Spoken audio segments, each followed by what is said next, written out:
All right, this is the weekly sourdough bread that I make, and we're gonna start off with our levain. We need to make a levain, which is what this is for. Got our scale, got our Einkorn sourdough starter here, just regular water, and obviously Einkorn flour. This is all-purpose Einkorn flour from Jovial. And so the first thing we have to do is we're going to zero out our scale, take the top off, and we are going to measure out 30 grams of the Einkorn starter. So that goes right in.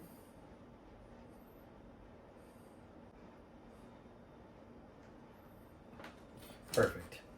Now that we have 30 grams of the starter, we are going to do 120 grams of Einkorn, all-purpose Einkorn flour.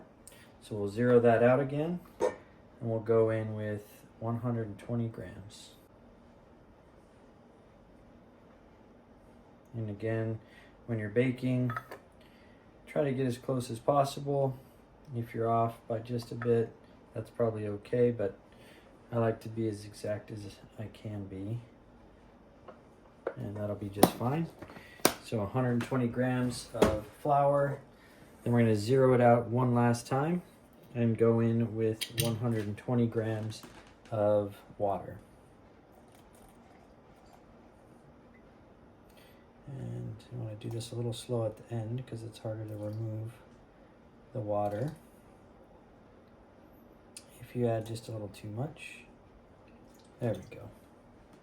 Next step, now that we have put in 30 grams of our Einkorn starter, and we have now put in 120 grams of our Einkorn flour and 120 grams of water, all into our jar here. The next step is to simply just mix that all together very well. And so what this is going to make for our sourdough bread, this is the night before, this is going to make 200 grams of active sourdough starter for tomorrow. And you do this 12 hours before you want to make your bread. So if you're planning on, let's say it's 10:37 right now at night, 10:37 p.m. So 12 hours from now, at around 10:37 or around 10:30, just the next morning, you'll go ahead and make your sourdough bread. And this levain will be active and ready to go. So we're just going to give this a thorough mixing, make sure there are no dry bits, and then we're going to put it off to the side and let it rest for the rest of the evening. So we're just about done, and you can see everything's incorporated, and I've used the spatula to clean the sides off and just kind of scrape down a little bit so you can have a nice clear window as to where your line is, and that'll become more important as we see the next morning. So prepping the levain is quite easy. You just want to do this the night before. I'm going to put our lid back on top here, and we are good to go. The next thing I'm going to do is I'm going to take this rubber band and just place it over the jar and line it up exactly where the levain is, so that you can see the following morning when you go to put all your dough ingredients together whether or not it has doubled in size. And so what we want to see tomorrow is that this is active, it's bubbly, and at least doubled in size. So we'll probably see it around here. And if it's not that way, you're probably not ready to make bread. And one last thing I'll say about it is, this is going to take about 12 hours in a normal house environment. We keep our house generally around 70 degrees, 71 degrees. So if it's any hotter than that, that might speed up the process. If you live in a colder home where it's maybe 68 degrees, this could take a little more than 12 hours to get the job done. But for the most part, a good rule of thumb is 12 hours. So just to recap, we're creating a levain. We need 200 grams of active sourdough starter to make our Einkorn sourdough bread tomorrow. So we did 30 grams of the Einkorn starter, 120 of water, 120 of flour, 30, 120, 120. Those are our ratios, and that's gonna get us going for tomorrow. So let's just go ahead and put this off to the side. All right, it is the morning, and we are going to be prepping our Einkorn sourdough bread. I have my list of ingredients here, and some things that will make this a little bit easier is having a dough whisk. You don't absolutely need that. It just helps things along. A bowl scraper, small spatula. You're gonna want a bowl. You're actually gonna want two bowls. One, we're gonna mix the flour ingredients and salt together before it goes into the water mixture. So I have two bowls. You're gonna have a scale for grams. Honey, you're gonna want a quality sea salt, and just your flour. So I have all-purpose einkorn, wheat einkorn, and just a regular bread flour. We're gonna make our bread out of all three. The majority is going to be this all-purpose einkorn with about 50 grams of the wheat einkorn and about 70 grams of the bread flour. And then of course you're gonna wanna have some water. We like to use purified water or filtered water, something that doesn't have a lot of chlorine and makes just for a better bread and fermentation process. So if you can get these things together, then we'll go ahead and start making our bread. For our first ingredient, we're gonna go in to our bowl with about 300 grams of water. So you can go ahead and just start pouring that in.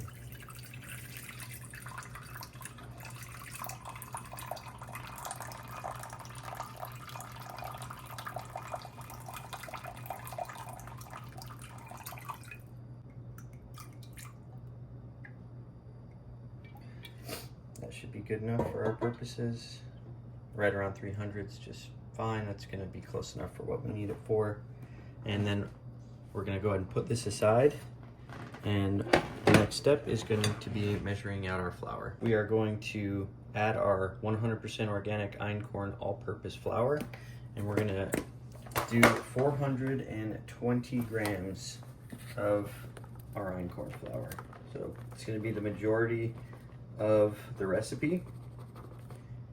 And this flour is wonderful.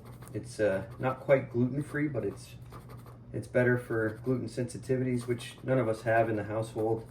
We just prefer that it's healthier, lower carb, but higher in nutrients, and just it's a flour that's been around for 12,000 years and it's never been hybridized. So we just prefer using it for the majority of things that we make in the house. So right at about 20, and then we'll stop there. All right, this is the next one up, 100% organic Einkorn whole wheat flour. And this one, we're not going to add as much. We're only going to do 50 grams. But I have found, I've experimented with so many different combinations, and I really just enjoy the flavor and the final result coming out of this mixture. So 50 grams of the wheat, and last we will add our bread flour. All right, we are gonna go in with just regular bread flour, and we're gonna do 70 grams of bread flour into this mixture.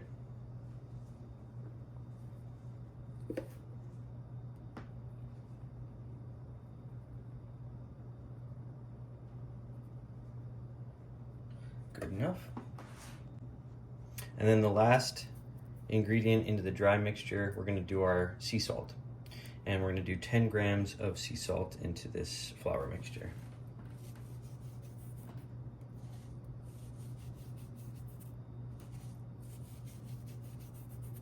I find that this sea salt is just mineral rich and full of delicious flavor for bread making purposes. And so I tend to prefer it over other forms. And I just tend to like the Celtic sea salt, as it just tends to have more minerals in it, and just a little bit more delicious and healthy. So now that we're done with that, we're gonna get to whisk everything together.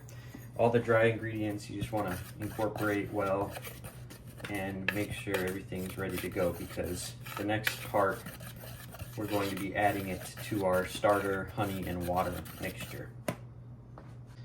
The next step in the process is we're going to take our water that we poured out, 300 grams of water, and we're gonna put this actually in the microwave for about 40 seconds. I wanna bring it up to about 95 to 100 degrees, nothing too hot, but this is gonna help with taking our sourdough starter and incorporating it into the water along with our honey. So if you use cold water, the sourdough starter isn't gonna break up as easily when you add it to the water. So it's a necessary step that I've found. So let's go ahead and do that now. Okay, so we just took the water out, and I'm gonna use this little thermometer here. You don't have to put this bowl into the microwave necessarily. That's why I use glass bowls, makes it easier. But if you wanna heat up water a different way, feel free. But I'm gonna go ahead and put this in now, and you can see that we're a little hot. It's about 104. So I'm gonna let this sit for just a few seconds. I want this to kind of come down to a nice 100. Actually, this might be perfect. Yeah, this is gonna be perfect. Anything above 100, you're starting to get into territory where you can really harm this beautiful starter that we're gonna put in right now. So the next step is we are going to add 200 grams of the starter of this levain that we prepped last night.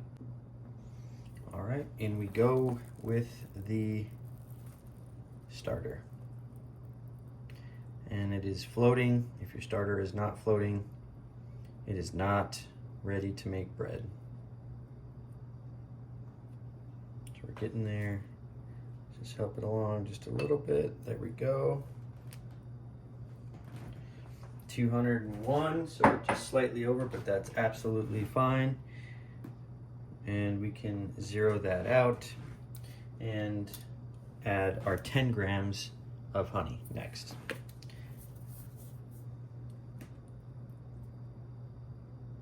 There we go. And now we're just gonna start to slowly incorporate this together. And what you're gonna find is this starter is going to easily come apart, and it's gonna turn this water into more of a milky texture. And you shouldn't have big clumps in there. You shouldn't see any of the thick starter. It should be fully incorporated into this water to where everything is mixed well together and incorporated, including the honey. All right, our next step is we're gonna take the flour that we had whisked and incorporate that into our water and slowly start to whisk that together using a dough whisk. And so we can kind of slowly start to add some in and stir this around a little and eventually get it all in there.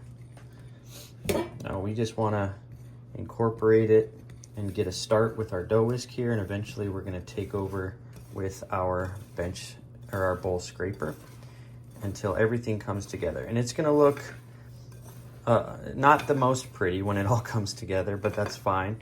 And we're going to cover it and let it do an autolyse or fermentalise, however you want to call it, for about an hour before we start our stretch and folds. And we're going to do 3 sets of the stretch and folds, and then let it bulk ferment for about 3.5 hours after that. So this is where I generally stop with the dough whisk, and I will move on to the bowl scraper. All right, now I'm going to take my bowl scraper. This works very well for bringing everything together because you can kind of scrape some of the drier bits off the side as you turn the bowl, and then you can kind of fold it into to itself. So you don't really need to use your hands for this part, and in fact, it's better that you don't overwork the dough. And einkorn just really doesn't like to be overworked, as it has less gluten production than regular bread flour does, and can be a little stickier than you're used to. So we just brought everything in, incorporated it all. All the dry bits are now in the dough itself, and we have a good looking dough here. So we're just going to cover that and let it rest for 1 hour. So I like to use these silicone grade covers for when I make my bread, but you can use a towel, you can use cling wrap, whatever works best for you. I just tend to really like these. They go on easy, come off easy, they're washable, reusable, and they keep a great seal so that your dough can rest and not dry out. So there it is. And we're gonna set that aside for 1 hour. All right, we're gonna start with our first set of stretch and folds. We're gonna take this cover off, and I'm gonna show you the method that I use using a bowl scraper and just my hands and a little bit of water. A lot of different methods have people place the dough onto the counter and stretch it a certain way. Einkorn doesn't need to be stretched as much as normal bread flour does. Has a lower gluten count, so you're not creating as much gluten and you don't want to overwork it. So what I do is I just basically pick it up and do a little stretching in my hand, curl it back in, put it back. And so it's very light, and I do that 3 times, about 20-30 minutes apart each time for a set of 3 stretch and folds, and then move on to the bulk ferment after that. So a little water on my hands, not too much. You don't want to add a whole lot into the mixture, and then I take it out and then simply handle it, stretch it a little bit, bring it over, stretch it again, stretch it, and put it back into the bowl. And so this initially will be just a little sticky, but it'll get less sticky as you kind of go on. All right, we're gonna go with round 2 of stretch and folds. Let's get into it. Get a little bit of water going. Work the sides. Get underneath. All right, do a stretch. Stretch it here. Stretch down below. Turn it back right into the bowl. Put any excess that's on the scraper back onto bread, and we are done. All right, we got the lid back on. I'm gonna put this off to the side and let it sit for another 30 minutes. And again, the reason that I don't do the stretch and folds on the counter, like most traditional Einkorn videos will show you, is I just ultimately found that it didn't make much of a difference on the end result. And just lifting it out of the bowl, doing the stretch and fold in my hand, putting it back is just perfectly fine. There's a couple methods that people use. They'll put some flour on the counter, and they'll turn it, they'll flatten out the dough into a rectangle, and they'll do slight stretch and folds on each side of the rectangle. Other people I've seen, they'll just use water like I do, because ultimately Einkorn dough is a little more sticky, and if you don't want it sticking in your hands, you can use either water or you can use flour. But I just use a little bit of water, keep it all in the bowl. It's less messy, and this end result is nearly the exact same. So I wouldn't worry too much about whether you do it traditionally or not. For this particular loaf of bread, it's super easy. Just keep it simple. All right, we're on to our last set of stretch and folds before the bulk fermentation process begins. So go ahead and scrape this out and stretch it. Let it kind of pull. Nothing too crazy. And that's it. And the dough's already become a lot less sticky.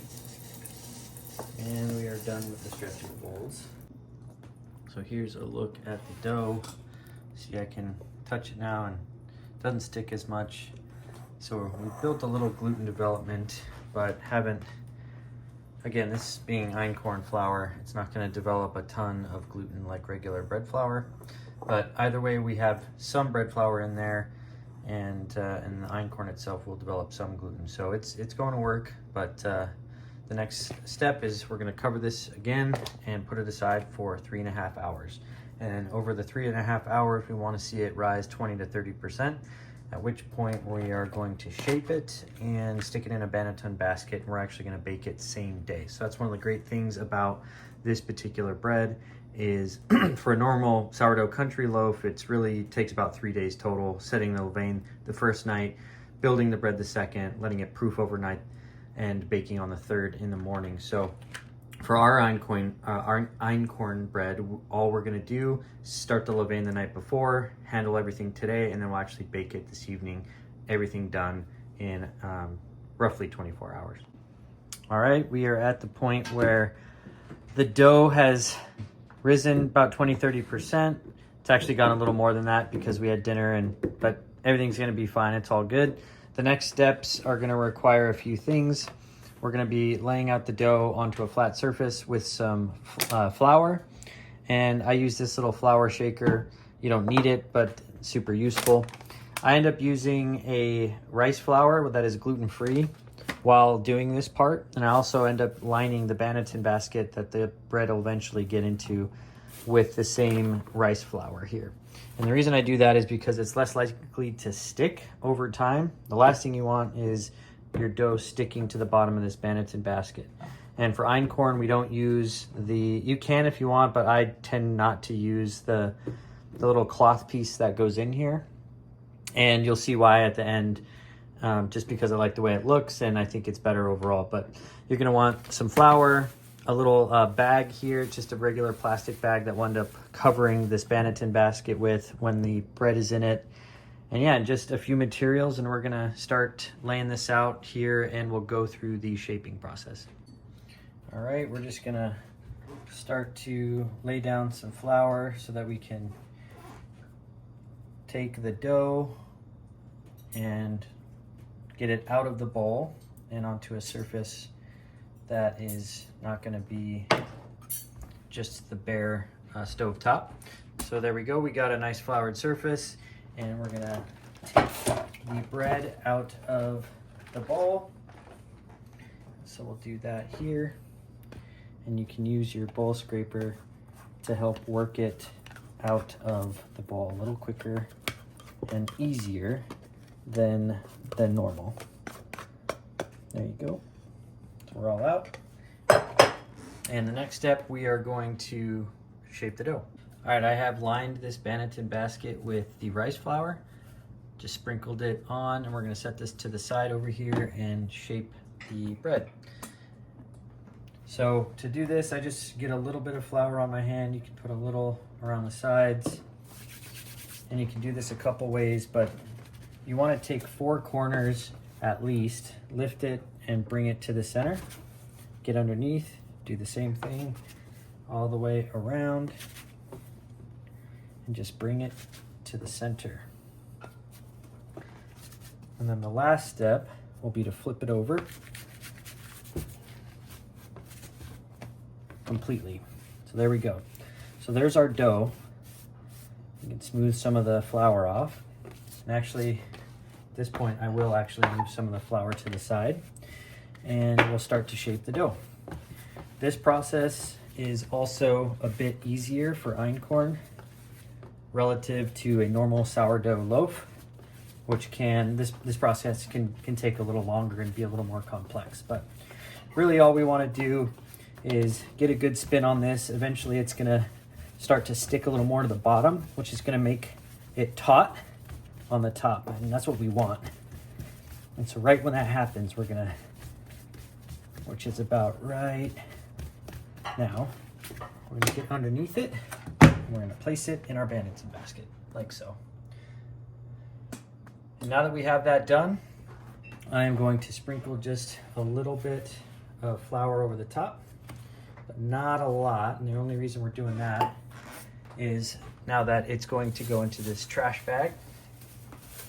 We don't want the trash bag to stick to the top of it. So that's just gonna go in, and I create a little tie right here, just tie it off, and then I always press down on the sides so that there's air at the top, because we don't want it touching the dough. So pretty simple, but you are tying it off, and we're gonna put this aside and start the oven. The oven is going to get set to 450, and we're gonna let the Dutch oven preheat in the oven for at least a half an hour at about 450. All right, so we have our Dutch oven out. This is a 5-quart. This is what I use to bake most of my loaves of bread with. It's gonna go in the oven and preheat at 450, and then we have our bread in the banneton basket off to the side, and that is actually gonna do some additional rising for about 30 minutes or so. And eventually we'll score it, get it in the Dutch oven, and bake it. All right, it is time to take our sourdough bread that's been in the bag, sitting on the counter, just rising for an extra 30-45 minutes or so. And there it is. So we are going to flop it out onto the parchment paper. We have our little brush here in case we need to remove some flour. And we have our scoring tool, our bread lawn that we're going to use to cut and score the bread once it is out. So let's go ahead and pour this out gently. There we go. And as you can see, it's got a nice little pattern around it. I'm just going to brush some of the areas where there might be a little more than I want. And this will happen just quickly. And I can kind of brush this off to the side. This really just depends on how much flour you put in the Banneton basket. You don't need a whole lot. So I'm actually going to bring this a little closer, and I'm going to go ahead and score the bread with some rectangular cuts across the top. There we go. And just a little bit there. So it's actually quite small. You don't want to go too deep with the scoring on the einkorn bread, but just get a decent score. And next step will be getting it into our Dutch oven. Okay, take the Dutch oven out. And it's going to be quite hot. And we have our lid. And we also have some ice over there that we are going to put in. So I'm going to take our bread. I'm going to drop it right down in there. And the next step is we're going to take some ice cubes. You can have these smaller ones or bigger ones. It's really up to you. And I'm going to peel parchment and just put one on each side of the parchment, underneath the parchment, that is. I'm going to get this covered up, and the bread is going to go in the oven at 450 for 45 minutes covered. And I actually do not bake the sourdough bread, the einkorn sourdough bread anyway, uncovered at all. I just put it in for 45 minutes at 450 and I leave it. And it's done after 45 minutes. So we'll see you back in 45 minutes. All right, our 45 minutes is up, and so we're gonna take our Dutch oven out of the oven here and see how we did. Let's have a look. Okay, we're gonna open this up and see how we did. Absolutely gorgeous. And as you can see, there's our einkorn bread. Careful because it can be a little hot on the sides. All right, it's been about 2 hours and our bread is done. It has a great crust on it. It's got good color. It's got the traditional einkorn spiral from the Banneton basket and some of the flour that we have on top. It smells absolutely amazing. And we're just gonna put it in our bread bag. I keep these around so that typically when I make this bread, it usually ends up being in the evening. So I'll put the bread in the bag, and we typically won't end up eating it until the next morning, and or the next day during lunch. So it's just a matter of when it's right for you and what makes sense. But it's another good rule of thumb to put a date on there so you always kind of know when it was made. We can usually leave ours out on the counter and eat it over 6 days. Usually on that 7th day, I wouldn't really trust it, but it is sourdough bread. It's not full of preservatives, and that's, I think, a good thing. It should mold. It should get bad if you're not eating it, but you generally finish this. I mean, you can eat this in a couple of days if you're not careful, so this will last you. And so, yeah, we'll come back and open this up and cut a slice tomorrow. Okay, Eli, couldn't wait. Gonna have to cut into this right now and make some toast. My wife said that she wanted a little snack, so why don't we go ahead and cut into this and see how we did. Get a bread knife.